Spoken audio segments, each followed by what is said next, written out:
नमस्कार विद्यार्थी मित्रांनो, आज आपण ब्रँच अकाउंटिंग प्रत्यक्ष ब्रँच अकाउंट कसे तयार केले जाते याविषयी एक प्रॉब्लेम सॉल्व्ह करूया। पाठीमागल्या लेक्चरमध्ये आपण ब्रँच अकाउंटिंगची संकल्पना बघितलेली आहे, त्याचबरोबर ब्रँचेसचे प्रकार कोणते आहेत ते बघितलेले आहेत, त्याचबरोबर ब्रँच अकाउंट कोणत्या मेथडद्वारे इथं मेंटेन केलं जातं हेड ऑफिसद्वारे त्याची आपण थेरॉटिकल चर्चा पाठीमागल्या लेक्चरमध्ये केलेली आहे। त्यामध्ये मी सांगितलेलं आहे की एकूण 4 मेथड्स आहेत ब्रँच अकाउंट मेंटेन करण्याच्या। त्यामध्ये पहिली मेथड्स आहे डेटर सिस्टीम आहे, दुसरी आहे स्टॉक अँड डेटर सिस्टीम आहे, तिसरी आहे branch trading and profit and loss account method आहे आणि चौथी आहे होलसेल ब्रँच अकाउंट मेथड आहे। यामध्ये आज आपण जी डेटर सिस्टीम आहे त्यानुसार ब्रँच अकाउंट हेड ऑफिसमध्ये कसं मेंटेन केलं जातं त्याचं आपण काय करणार आहोत, डिस्कशन करणार आहोत। या उदाहरणामध्ये आपण जो स्टॉक आहे ब्रँचला हेड ऑफिस पाठवणार आहे तो स्टॉक जर कॉस्ट प्राइसनं पाठवलेला असेल तर ब्रँच अकाउंट हेड ऑफिसमध्ये कसं मेंटेन केलं जातं त्याची आपण यामध्ये काय करणार आहोत, चर्चा करणार आहोत। तर आपण एक समोर प्रॉब्लेम घेतलेला आहे। प्रथम मी तुम्हाला प्रॉब्लेम वाचून दाखवतो। हा प्रॉब्लेम मी तुम्हाला डिस्क्रिप्शनमध्ये पण देणार आहे, तिथून तो तुम्ही डाउनलोड करून वहीमध्ये लिहून घ्या आणि त्यानंतर हा प्रॉब्लेम कसा सॉल्व्ह केलेला आहे ते पहा। Problem, Amit traders of Pune have there branch at Mumbai. तर अमित ट्रेडर नावाची संस्था आहे पुण्यामध्ये आहे आणि त्यांची ब्रँच कुठं आहे, मुंबईला आहे।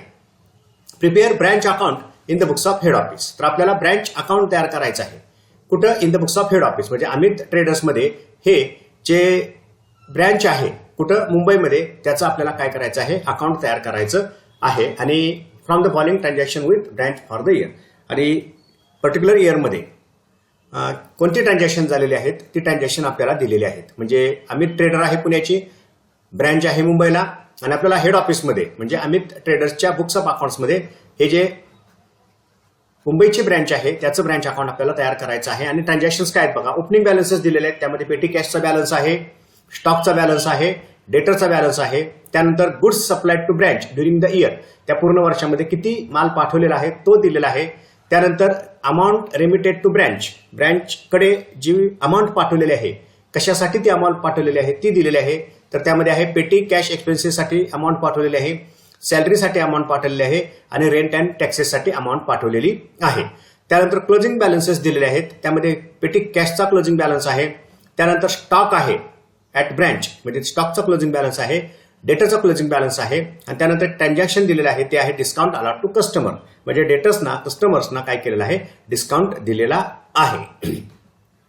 त्यानंतर अमाऊंट जी आहे रेमिटेड बाय ब्रँच म्हणजे ब्रँचनं जी अमाऊंट पाठवलेली आहे हेड ऑफिसला ती अमाऊंट दिलेली आहे, त्यामध्ये आहे कॅश सेल्स आहेत, त्यानंतर रिअलायझेशन फ्रॉम डेटर्सकडून मिळालेले पैसे आहेत आणि त्यानंतर काय आहे, mister Shah to whom goods were sold by the branch directly remitted the amount to head office. तर शहा नावाची एक व्यक्ती आहे, त्याला ब्रँचनं काय केलेला होता, माल विकलेला होता आणि या व्यक्तीनं काय केलेलं आहे, जी अमाऊंट आहे ती हेड ऑफिसला डायरेक्ट काय केलेली आहे, रेमिट म्हणजे पाठवून दिलेली आहे।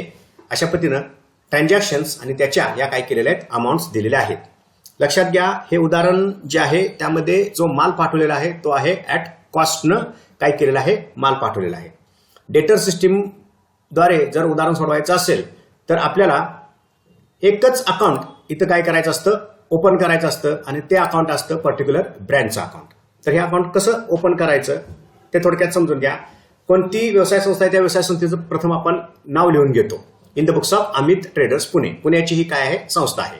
ब्रँच कुठं आहे, मुंबईला आहे, म्हणून हे अकाउंट कोणतं असेल, मुंबई ब्रँच अकाउंट असेल। जेवढ्या काय ब्रँचेस असतील त्या प्रत्येक ब्रँचसाठी हेड ऑफिस स्वतंत्र अकाउंट काय करत असतं, ओपन करत असतं। आता आपण फक्त मुंबई ब्रँच अकाउंट काय करतोय, इथं मेंटेन करतोय, रेकॉर्ड करतोय ट्रान्झॅक्शन। कोणत्या वर्षाचं आहे ते इयर एंडेड लिहायचं असतं आपल्याला। इयर एंडेड मध्ये इयर काय दिलेलं नाही त्यामुळे आपण ती जागा ब्लँक ठेवलेली आहे, परंतु फॉर्मॅटमध्ये हे घ्यायचं असतं।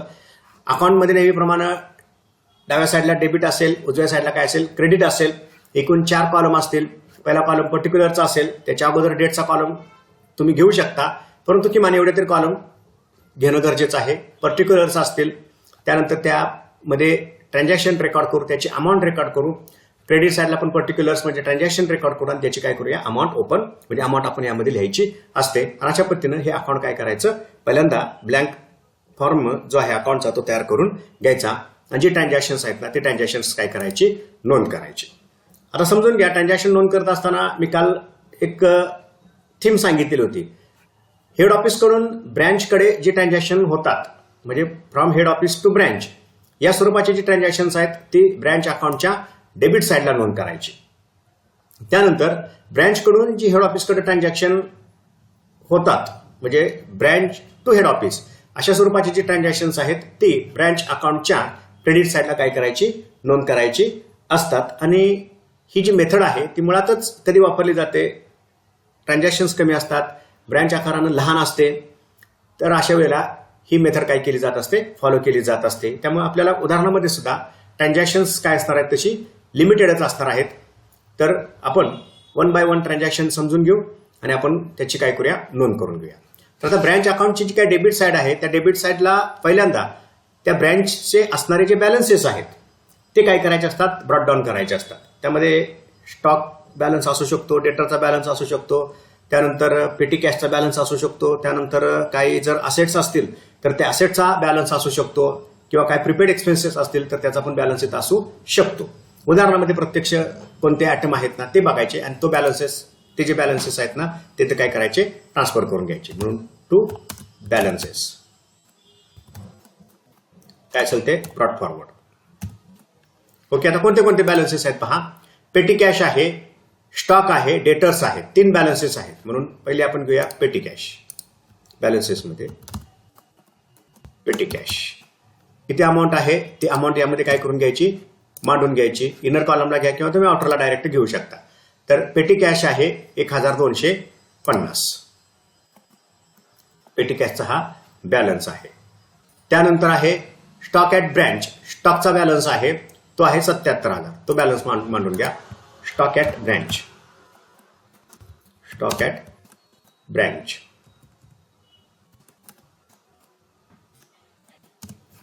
तर स्टॉकचा बॅलन्स आहे 77,000, 77,000.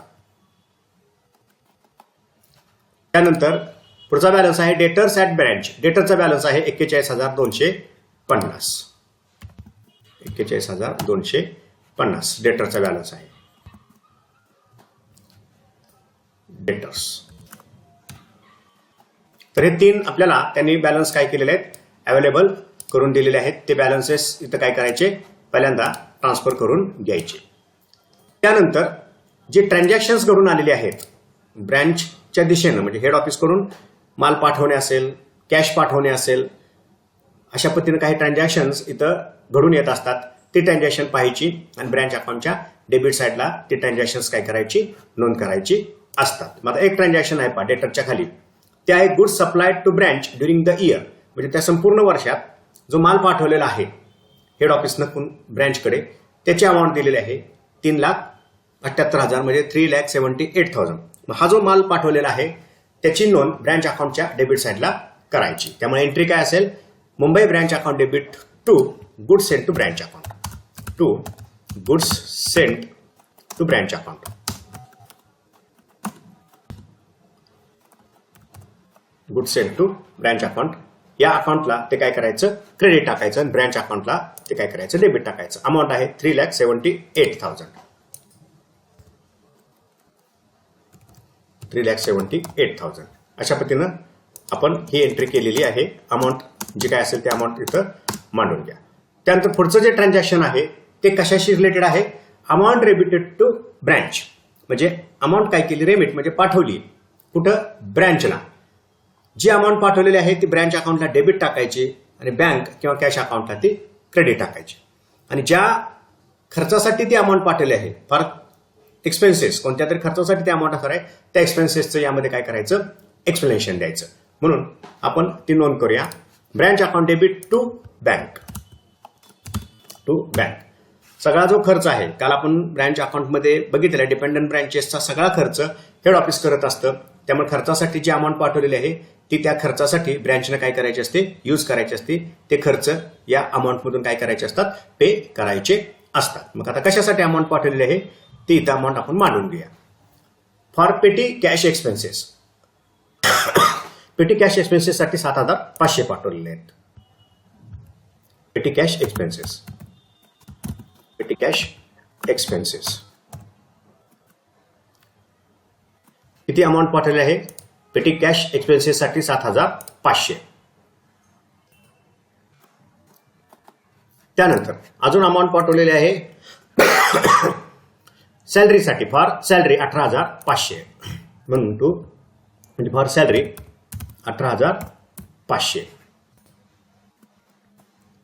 सॅलरीसाठी अमाऊंट पाठवलेली नाही. अजून कशासाठी अमाऊंट पाठवलेली आहे, फॉर रेंट अँड टॅक्सेस 6,000 म्हणजे रेंट अँड टॅक्सेससाठी 6,000 रुपये अमाऊंट पाठवलेली आहे. रेंट अँड टॅक्सेस अमाऊंट किती पाठवलेली आहे, 6,000 रुपये अमाऊंट पाठवलेली आहे. तर अशा पद्धतीनं जेवढी अमाऊंट ज्या खर्चासाठी हेड ऑफिसनं ब्रँचला पाठवलेले आहे ते सगळे अमाऊंट त्या खर्चाच्या नोंदीसह ब्रँच अकाउंटला काय करायचं, डेबिट टाकायचं. म्हणजे एंट्री काय असेल, branch account debit to bank account. अशा पद्धतीने ते काय असेल, एंट्री असेल. ओके, अशा पद्धतीने त्याची काय करायची, नोंद करून घ्यायची. आता पुढची ट्रान्झॅक्शन्स कोणते आहेत पहा. पुढची ट्रान्झॅक्शन आहेत क्लोजिंग बॅलन्सेस दिलेत. आपण क्लोजिंग बॅलन्सेस आपण नंतर मांडू ब्रँच अकाउंट क्लोज करत असताना.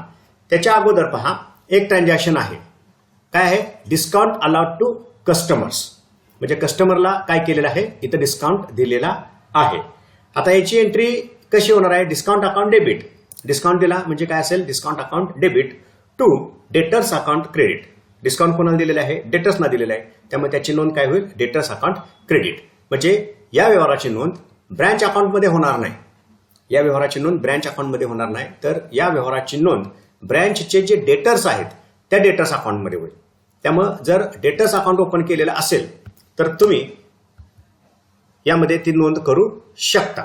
आता डेटर्स अकाउंट मेंटेन का करायचं असतं, तर क्लोजिंग बॅलन्स जो आहे तो क्लोजिंग बॅलन्स डेटर्सचा कॅल्क्युलेट करण्यासाठी आपल्याला काय करायचं असतं, डेटर्स अकाउंट मेंटेन करायचं असतं. किंवा त्यामध्ये कलेक्शन फ्रॉम डेटर्स म्हणजे डेटर्सकडून पैसे किती आले किंवा क्रेडिट सेल्स माल उधारीवर किती विकला हे समजून घेण्यासाठी एक डेटर्स अकाउंट करावं लागतं. उदाहरणार्थ ट्रान्झॅक्शन जर डोळ्यासमोर ठेवली तर आपल्याला समजून येतं की यामध्ये कोणता ॲटम काय केला गेलेला आहे, इथं मिस केला गेलेला आहे. आता 1 by 1 ट्रान्झॅक्शन नोंद केल्यानंतर आपल्या हे लक्षात येईल. मी या ठिकाणी एक छोटंसं 4 ते 5 वेळेचं काय करतो, डेटर्स अकाउंट ओपन करतो आणि डेटर्स मधले ट्रान्झॅक्शन्स आपण काय करूया, डेटर्स अकाउंटमध्ये रेकॉर्ड करूया. म्हणजे आपल्याला डेटर्स अकाउंट थ्रू कोणता ॲटम इथं आपल्याला फाइंड आउट करायला सांगितलं आहे ते समजेल. म्हणून इथं आपण डेटर्स अकाउंट एक ओपन करूया. त्याला नाव द्यायचं टोटल डेटर्स अकाउंट किंवा नुसतं डेटर अकाउंट मध्ये तर चालेल. Total debtors account, total debtors account हे एक अकाउंट या ठिकाणी आपण काय करूया, ओपन करूया. Total debtors account, total debtors account. नेहमीप्रमाणे 4 कॉलम राहतील यामध्ये, पर्टिक्युलर्स, अमाऊंट आणि या पद्धतीने.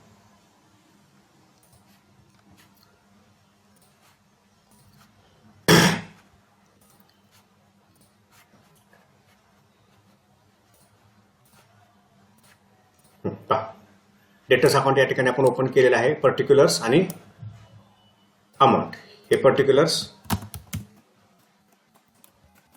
इकडं पर्टिक्युलर्स आणि काय असेल ती ट्रान्झॅक्शनची अमाऊंट. ओके, अशा पद्धतीनं हे 4 ते 5 वेळेचं अकाउंट आपण काय करूया, ओपन करूया. आता डेटर्समध्ये पहिल्यांदा डेटरचा जो बॅलन्स असेल तो ब्रॉट फॉरवर्ड करायचा टू बॅलन्स. उदाहरणामध्ये आपल्याला दिलेला आहे पहा, आणि वर आपण इथं घेतलेला पण आहे. डेटरचा बॅलन्स आहे 41,250. पहा 41,250 डेटरचा बॅलन्स आपण या ठिकाणी काय केला, मांडून घेतला. आणि त्यामध्ये हे जे ट्रान्झॅक्शन घडलेलं आहे ते नोंद करू आपण. Discount allowed to customers 1,060 by discount allowed to customer by discount. किती डिस्काउंट दिला, 1,060 रुपयेचा डिस्काउंट आपण या ठिकाणी दिलेला आहे. 1,060 डिस्काउंट. ओके, म्हणजे एंट्री काय असेल, discount account debit to debtors account credit. डिस्काउंटच्या डेबिटला पडेल, डेटर्सच्या ते काय होईल क्रेडिटला पडेल. ओके, आपण ते क्रेडिटला ट्रान्सफर केलेलं आहे. पुढचं ट्रान्झॅक्शन कोणतं आहे पहा, अमाऊंट रेमिटेड बाय ब्रँच. आता ब्रँचने जे अमाऊंट पाठवलेले आहे, कुणाला पाठवणार ब्रँच, हेड ऑफिसला पाठवणार, तर ती नोंद करायची. पहा आता पहिली अमाऊंट कोणती आहे, कॅश सेल्स, म्हणजे जेवढी विक्री झाली रोख रकमेची ती सगळी रक्कम ब्रँच काय करत असतं, हेड ऑफिसला ट्रान्समिट करत असतं किंवा बँक अकाउंटला ती हेड ऑफिसच्या जमा करत असतं. त्यामुळे जेवढी रक्कम ब्रँचकडून येते तेवढी रक्कम काय करायची, ब्रँच अकाउंटला जमा घ्यायची. मग घ्या, by sales, by cash sales, cash sales, जी अमाऊंट सेल्सची आहे कॅशची ती इथं काय करायची, जमा करून घ्यायची. म्हणजे जेवढी कॅश येते ती सगळी काय करायची, जमा करून घ्यायची. किती, 26,250, 26,250 कॅश आली, सेल्सची आली, ती आपण जमा करून घेतली. अजून पैसे कशाचे, ब्रँचनं पाठवून दिलेले आहेत, रिअलायझेशन फ्रॉम डेटर्स. डेटर्सकडून पैसे आले, जे काही पैसे येतील ते ब्रँच हेड ऑफिसला पाठवून देत असते. हेड ऑफिसनं ती रक्कम काय करायची, ब्रँच अकाउंटला जमा करून घ्यायची. मग कॅशची रक्कम पाठवली ती घेतली. आता अजून दुसरी रक्कम कोणती आली ती पण घ्यायची, by collection from debtors, collection from debtors. ही अमाऊंट पण इथं काय करायची, ब्रँच कडून आलेली आहे डेटरची ती जमा करून घ्यायची.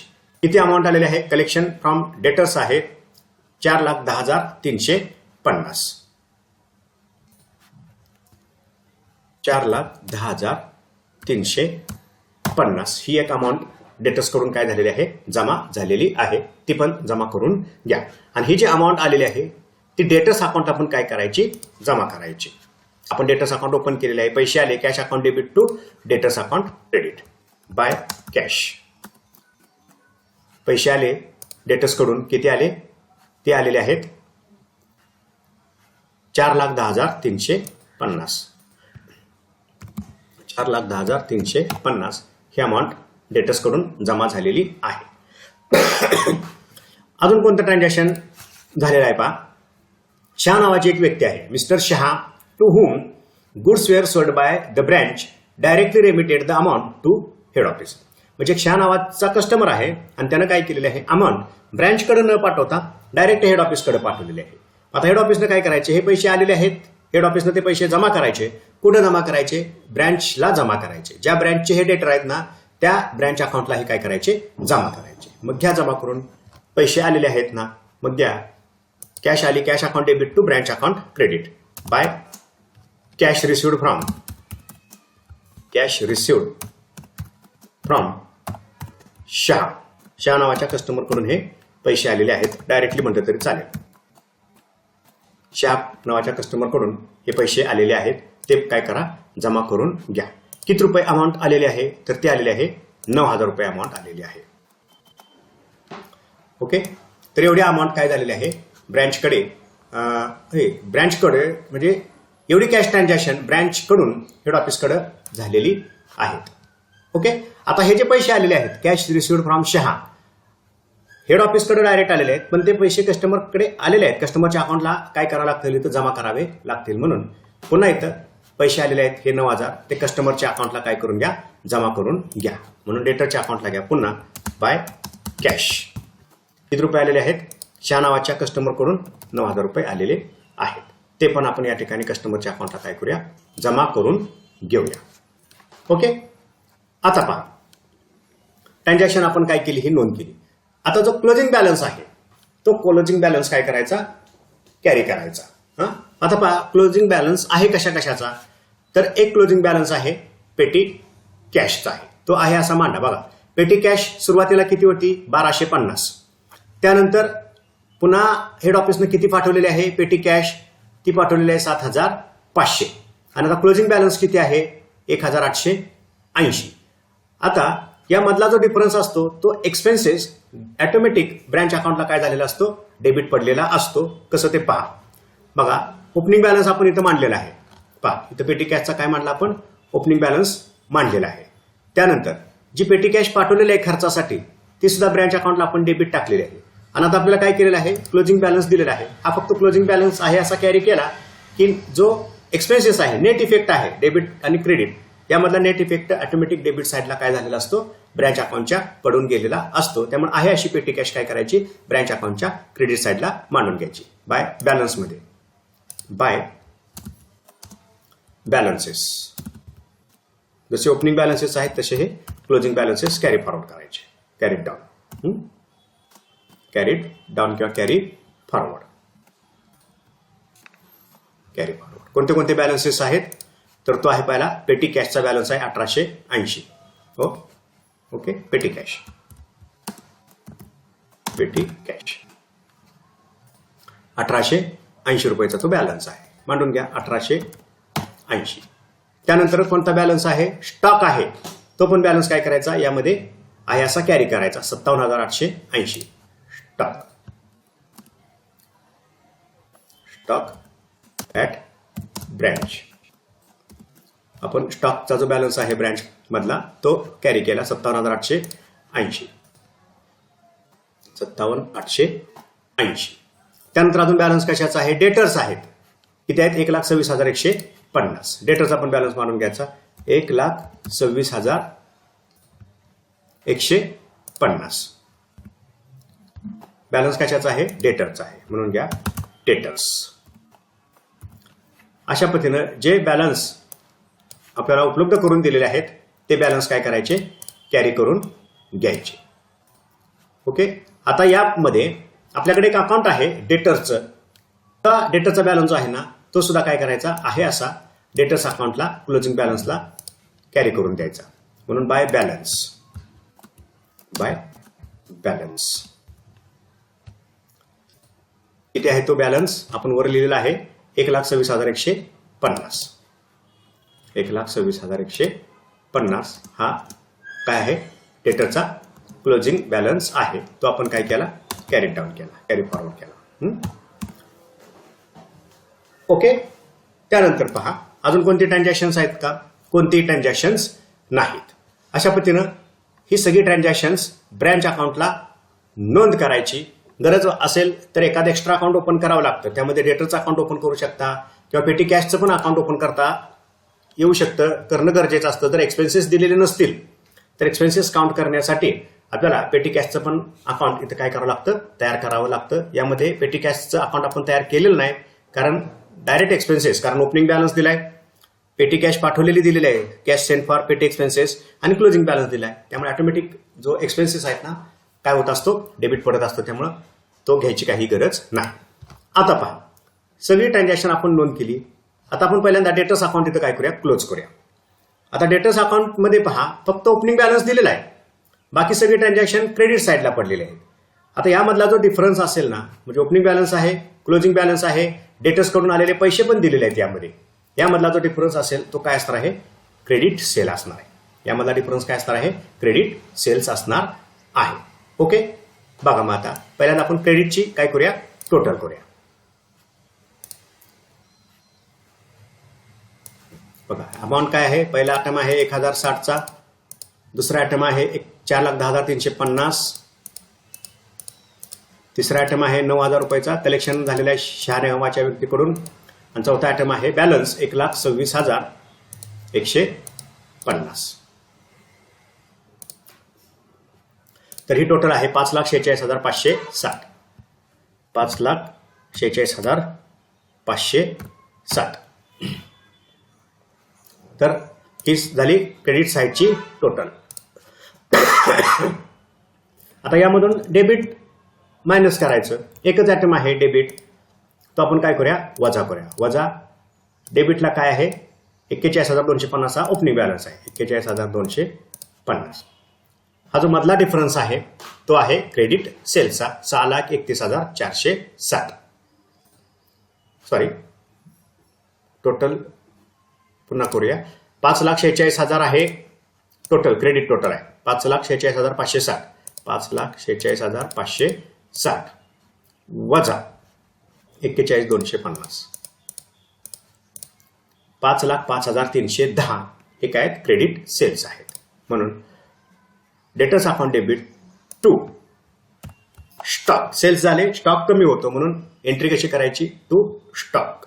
स्टॉक अकाउंटला हे जायला आपण काय स्टॉक अकाउंट ओपन करत नाही. टू स्टॉक, कंसात वाटल्यास म्हणा credit sales, credit sales, credit sales. Okay, किती अमाऊंट आलेली आहे? 5,05,310. 5,05,310 ही काय असेल? क्रेडिट सेलची अमाऊंट असेल. आणि ह्या क्रेडिट सेलचा परिणाम ब्रँच अकाउंटवर होत नाही, तो स्टॉक अकाउंटवर होत असतो. कारण आपण काय स्टॉक अकाउंट इथं ओपन केलेलं नाही. ओके, तर अशा पद्धतीनं हे जे आपण अकाउंट ओपन केलेलं होतं ते काय केलेलं आहे? क्लोज केलेलं आहे. 5,46,560 ही याची काय आहे टोटल आहे ती इथं आपण मांडून घेऊया. तर अशा पद्धतीनं डेटर्स अकाउंट काय करायचं? क्लोज करायचं. आणि आता मग जे आपण मुंबई ब्रँच अकाउंट तयार केलेलं आहे ते क्लोज करू. आणि यामधला जो डिफरन्स असेल तो काय असेल? एकतर प्रॉफिट असू शकतो किंवा एकतर तो काय असेल? लॉस असेल. बघा आता जर क्रेडिट साईडची टोटल जास्त आली तर प्रॉफिट असेल, डेबिट साईडची टोटल जास्त आली तर काय असेल? लॉस असेल. म्हणून आपण पहिल्यांदा आपण काय करूया? क्रेडिट साईडची टोटल करूया. ओके, बघा कोणते कोणते आयटम आहेत क्रेडिट साईडला ते टोटलमध्ये आपण घेऊया. 26,250, त्यानंतर आहे 4,10,350, त्यानंतर आहे 9,000 1,000 पैसे आलेले डायरेक्ट, त्यानंतर आहे पेटी कॅशचा बॅलन्स 1,880, त्यानंतर आहे 57,880 स्टॉक आहे 57,880 आणि त्यानंतर आहे 1,26,150 डेटर्स, 1,26,150 डेटर्स आहेत. तर टोटल याची अमाऊंट होते 6,31,510, 6,31,510. इथे घेतो 6,31,510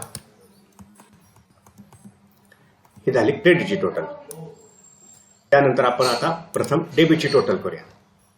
डेबिटमध्ये अमाऊंट कोणती कोणती आहे?